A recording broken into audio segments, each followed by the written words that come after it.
Ya, kita kembali lagi dan mengikuti segmen yang akan kita bawakan Museum Kewarisanku yang seperti Muammar berigakan. Tajuk yang akan kita bincangkan pada hari ini.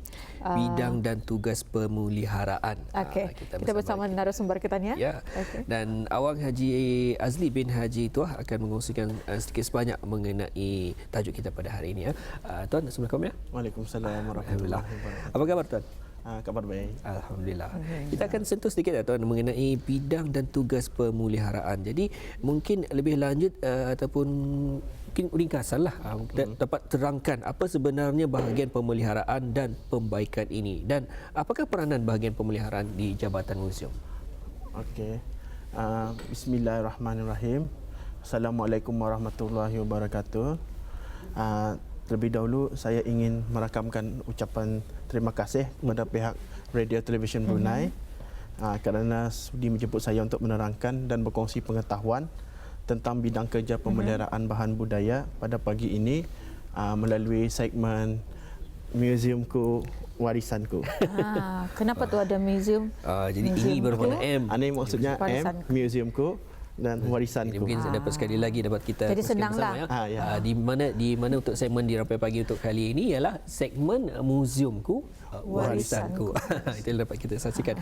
Baik Tuan, kita teruskan kembali. Ya. Apa sebenarnya bahagian pemeliharaan dan pembaikan Tuan? Okey, menyentuh mengenai perkataan pemeliharaan, ianya boleh membawa maksud tentang penjagaan terhadap sesuatu bagi mengelakkan kerosakan dan kepupusan. Pemeliharaan itu ada pelbagai aspek. Contohnya seperti ada pemeliharaan hidupan liar, pemeliharaan hutan semula jadi, pemeliharaan hidupan laut, pemeliharaan ekosistem dan sebagainya. Dalam aspek kemuziuman, ianya menjurus kepada pemeliharaan bahan budaya. Dan bahagian pemeliharaan Jabatan Museum ia sudah lama ditubuhkan sejak tahun 1983 dan bangunan pemeliharaan terletak di Kampung Pelambayan, Mukim, Kota Batu. Kemudian menyentuh mengenai dengan peranan utama bahagian pemeliharaan, kami kebanyakannya bertugas untuk menjaga, memelihara dan mengekalkan keutuhan serta keaslian bahan warisan budaya.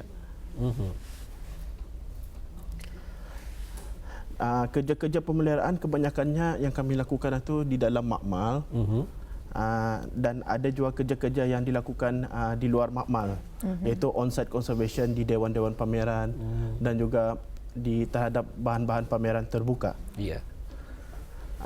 Kami juga ada misi kami punya section lah, iaitu untuk menjaga, memelihara dan mengekalkan keutuhan dan keaslian bahan warisan budaya di bawah kawalan dan tanggungjawab Jabatan Museum Brunei. Dan visi kami adalah untuk menjadi pusat pemeliharaan bahan warisan budaya yang lengkap dan bertaraf antarabangsa. Baik, itu sedikit penerangan ya, sedikit penerangan ringkas tentang bahagian pemeliharaan dan pembaikan. Dan untuk selanjutnya, ya, kita juga ingin mengetahui adakah bahan-bahan yang dipelihara memerlukan teknik dan juga garis pandu yang khusus? Ya, sebenarnya untuk melakukan kerja-kerja pemeliharaan ini memang memerlukan teknik, teknikal dan juga mekanikal, dan juga ada penggunaan bahan-bahan chemical, iaitu bahan-bahan kimia. Dan proses untuk garis pandu pemeliharaan ia ada melalui bermacam-macam proses. Yang pertama proses pemeriksaan ataupun examine, kemudian pembersihan atau cleaning, rawatan yang ketiga, kemudian perlindungan, penstabilan dan pencegahan, dan yang terakhir sekali pembungkusan. Menyentuh mengenai yang pertama pemeriksaan, kebanyakan bahan-bahan itu once ia ada sampai ke makmal kami, bahan akan kami rekod, iaitu kami buat documentation lah, dengan diambil gambar, disukat, dicek apa kerusakan-kerusakan bahan itu, kemudian dicatat semuanya lah. Setelah semua proses pemeriksaan siap dibuat, barulah kami membuat kerja-kerja pembersihan, cleaning, iaitu menggunakan peralatan khas dengan menggunakan conservation tools. Ada khas lah ia punya anu lah, macam doktor jual lah. Ada kami punya equipment menggunakan scalpel, menggunakan basi, kadang-kadang ada menggunakan tukul juga. Ya. Dan ada juga menggunakan chemical yang not very hazardous lah, macam ethanol and acetone. Ya, kami gunakan sikit saja, tapi yang kami utamakan technical dulu. Once technical sudah okey, then masih ada barang itu dipelihara menggunakan chemical, baru kami memakai chemical. Dan di sementara Tuan ada mengongsikan akan cara-cara ataupun bahan-bahan yang memerlukan teknik dan juga keris pandu yang khusus tadi, ada menyaksikan juga di Kaca TV tadi ya, bagaimana caranya seperti tadi, ada caranya, ada secara perlu juga memakai glove dan Ya, sebagainya. memakai glove, memakai goggles untuk safety lah. Tapi pertanyaan saya, kenapa ianya benda berkenaan disimpan di dalam, saya nampak freezer tadi lah. Dalam Disimpan. freezer.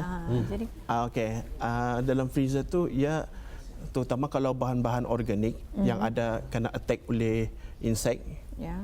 then ya sebenarnya freezer tu teknik untuk membunuh serangga perosak. Ya, ada tiga jenis yang kami pakai. Satu freezing, yang kedua heating, dibungkus dan dijamur di bawah arah arah tempat panas lah. Ya. Ataupun yang ketiga pakai zero oxygen. Tapi yang kami amalkan masa ni yang lebih mudah lah, menggunakan freezer, iaitu kami seal, especially contohnya macam kalau bahan atau bahan manuskrip, dan kami identify ia ada insek. First thing, ia punya first aid awal-awal kami mesti pack, seal and freezer selama 2 minggu. 2 minggu. Jadi 2 minggu tu segala insek-insek yang ada tu, talurnya apa semua Akan mati. matilah. Mati, dan bau barang tu stable. Jadi bila freezer berkenan, adakah ianya menggunakan certain temperature ataupun suhu yang diperlukan? Kalau kita ketahui kalau zero temperature ni biasanya freezing freezing yes, point. freezing. Jadi mungkin ada air ataupun moisture yang boleh masuk ke dalam freezer. Jadi bagaimana untuk mengawalnya? Okey, memang kami memang zero ia punya temperature, freezing point, at freezing point. Tapi barang itu since ya kami seal, dan dalam itu kami lapis lagi dengan ada plastik hitam untuk mengelakkannya daripada condensation lah, ataupun pembekuan dalam Ya, itu. betul. Ya. Baik Tuan, untuk menjelaskan lebih lanjut Tuan, mungkin dapat dijelaskan bahagian Tuan ini memeliharakah ataupun juga memelihara? Ya, sebenarnya dua konsep. Okey, biar saya terangkan maksud pemeliharaan itu, maksudnya memelihara daripada kerosakan. Dan pemuliharaan artinya barang yang rosak, jadi kami baikilah, di restore ataupun di preserve. Ya, rusak sama ada barang itu rusak oleh natural disaster ataupun kecuaian manusia ataupun melalui simpanan rusak, itu kami pelihara lah, artinya dibaiki. Dibaiki. Dibaiki. Jadi memang tajuk kita pada hari ini adalah bidang pemuliharaan. Yes, Jadi pemuliharaan. untuk memperbaiki. Memperbaiki. Pemuliharaan In untuk English memperbaiki. conservation. Conservation. Itulah ya. okey. Jadi dua perkataan yang hampir sama tapi ada mempunyai sedikit perbezaan dalam perkataan tersebut. caranya. Memulih itu ia daripada Memperbaiki. rosak, ia memperbaiki, dan memelihara ia mengekalkan Betul. benda tersebut.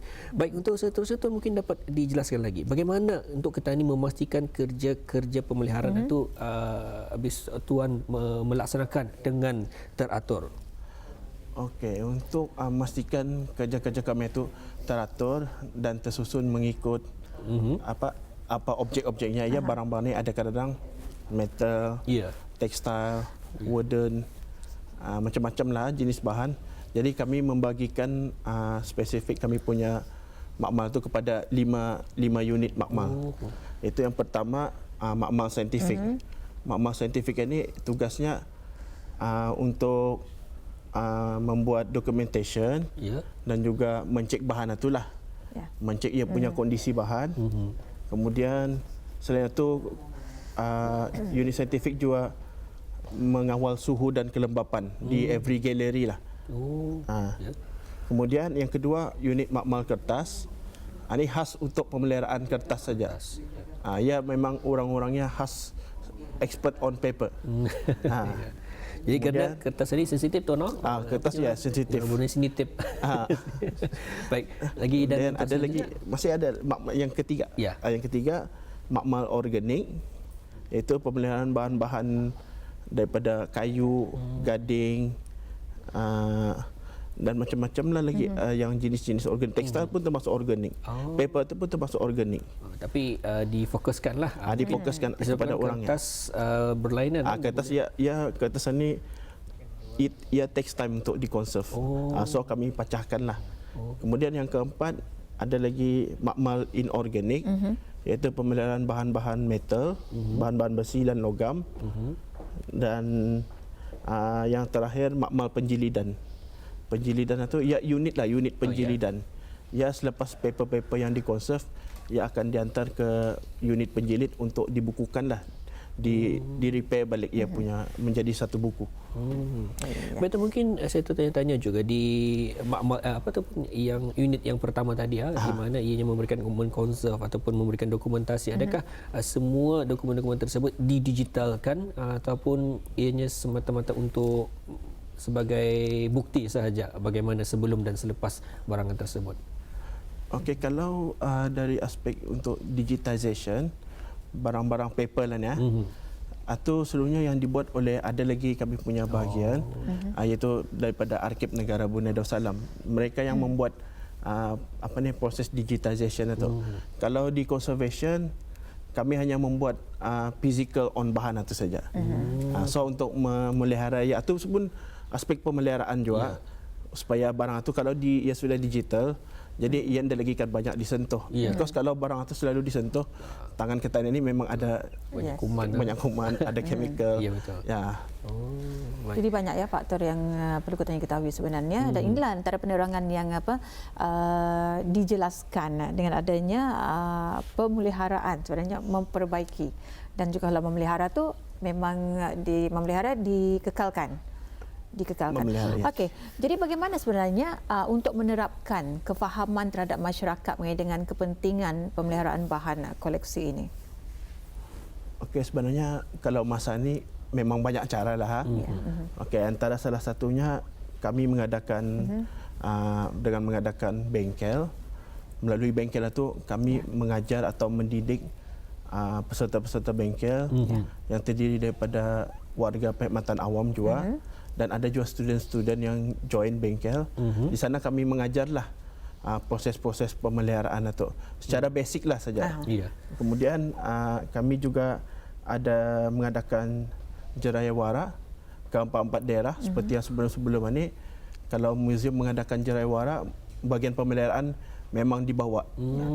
Jadi jerayawara itu terpulanglah, ada kadang-kadang di tempat umum, ada di sekolah rendah, ada di sekolah menengah.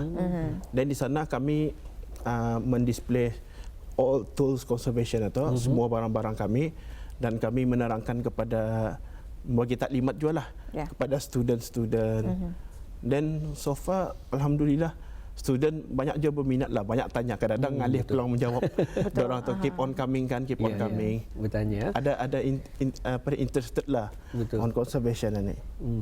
Dan ini memberikan satu kesedaran lah sebenarnya kepada masyarakat Ketania, bagaimana petani akan memelihara dan juga mengekalkan. Namanya juga barang-barang ini ataupun benda-benda ini yang sukar untuk petani peroleh dan juga untuk menyimpannya bukan senang. Orang bukan petani dapat cuma itu saja, tapi ada cara untuk mengekalkannya. Dan juga dan ini juga penting juga tuan, kalau bagi mereka yang suka untuk minat dalam mengkoleksi ataupun mengumpul barangan-barangan, contoh saja mungkin dari berdasarkan packaging atau sebagainya, mereka juga perlu tahu macam mana sebenarnya akan mengekalkan ini. Bukan senang sebetulnya untuk mengekalkan fizikal bentuk yang benda tu dari tahun demi tahun, ianya akan makin lama semakin berubah. Ya, memang ada barang itu kadang-kadang kalau ia sudah lama, ya memang ada proses juga macam ketani juga lah, manusia aging. Ya, betul. So that's why peranan pemelihara itu untuk orang mempreserve ialah supaya bertahan lama. Ada anti-aging. Yes, untuk manusia. Jadi sebenarnya tuan indah dapat kita ni indah dapatkan mengekalkan selama-lamanya, tapi sekurang-kurangnya meminimize ia punya kerosakan. Jadi secara ringkasnya faktor-faktor yang menyebabkan kerosakan ke atas bahan-bahan koleksi ini. Apa tu? Faktor-faktor salah satunya faktor cuaca lah. Seperti yang tadi maklum di Brunei ni tadi ada hujan dan panas. Dua faktor ni memang ejen yang merosakkan bahan lah. Ya. Because kalau barang itu sama macam manusia, kalau tadi panas, kemudian masuk tempat sejuk, keluar panas, masuk tempat sejuk, demam. Badan pun dah nyaman rasanya. Cuma tu juga dengan bahan. Jadi bahan itu akan mengalami macam ada perubahan lah. Betul. Dari segi dia punya materialnya. Kemudian ada juga serangan serangga atau binatang perosak. Binatang perosak ni commonnya tikus lah. Tikus dan kadang-kadang kalau bahan pameran luar, burung pun serangga perosak. Burung lah binatang perosak juga. Because dia membuang najisnya arah bahan itu kan. Betul. Dan kalau serangga atau yang kalau barang-barang yang dalam simpanan, kadang-kadang tuan lama disimpan bahan itu, petani dia tahu ia kena attack sudah oleh silverfish, oleh bookworm, dan kadang-kadang lipas itu pun boleh merosakkan juga. Bencana alam pun bencana alam pun salah satu faktor juga. Macam kalau hujan, banjir, tanah susur, kebakaran. Because semua ni ada kami alami lah. Macam terutamanya banjir lah. Banjir yang merosakkan macam kalau orang ada menyimpan dokumen-dokumen penting, dokumen-dokumen kerajaan ke apa, bila terkena banjir, kadang-kadang banjir itu bukan juga daripada natural disaster sendiri, kadang-kadang ada pipe bocor. Itu masuk kecuaian manusia lah. Okey. Banyak sebetulnya yang perlu kita ketahui sebenarnya. Topik yang kita bawakan pada hari ini, Museumku Warisanku. Museumku Warisanku. Jadi kami bawakan kepada Auda. Mesti dilambutkan ke tangan jari kita ni, Museumku Warisanku, antara simbol inilah. Dan juga kita ucapkan terima kasih kepada Tuan Awang Haji Azli bin Haji Tuah, Pegawai Pemeliharaan Jabatan Museum-Museum Kementerian Kebudayaan Belia dan Sukan, sudi mengongsikan akan sedikit sebanyak tajuk di hari ini, bidang dan tugas pemeliharaan. Terima kasih Tuan. Sama-sama.